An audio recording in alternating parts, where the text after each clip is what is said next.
29 Werthers 2008, un groupe d'étudiants en cryptozoologie part en exploration dans les Pyrénées.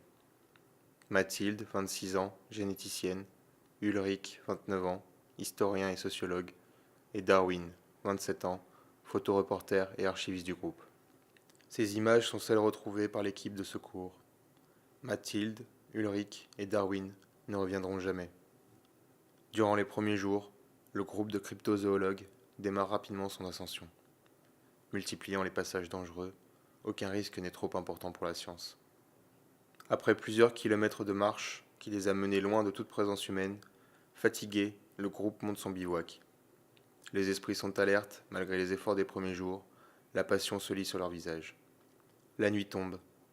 L'ombre sur les cimes est inquiétante, mais pour ces jeunes, c'est une bonne nouvelle. Un jour avant la disparition. Le matin est dur, la nuit fut stressante. Les esprits sont fébriles. S'enfonçant toujours plus dans ces contrées arides, le groupe, tentant de faire le point, se rend compte qu'il est perdu. Il continue pourtant son chemin vers la connaissance. Trouvant refuge dans une plaine verdoyante, Mathilde, Ulrich et Darwin s'installent aux dernières lueurs. L'inquiétude est grande au crépuscule. Matin du dernier jour, Mathilde a disparu des clichés. On ignore où elle se trouve. Les visages sont minés, la peur est omniprésente, les corps atteignent leurs limites. Les cryptozoologues étaient venus étudier l'existence d'un cryptide anthropomorphe. Malgré les dangers annoncés par les témoignages des autochtones, l'équipe était décidée à lever le voile sur la légende locale.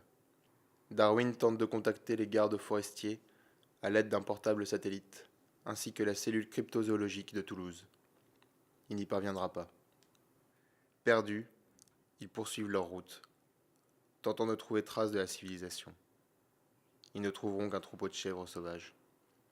Exténués, Ulrich et Darwin pensent trouver réconfort au bord d'un plan d'eau, à découvert en attendant les secours. L'obscurité arrive avec son lot de terreur. Le reste du groupe est au bord de la folie. Cette photo est la dernière prise par Darwin. Il ne restera d'eux que leurs effets personnels à l'arrivée des secours, envoyés par la cellule cryptozoologique de Toulouse.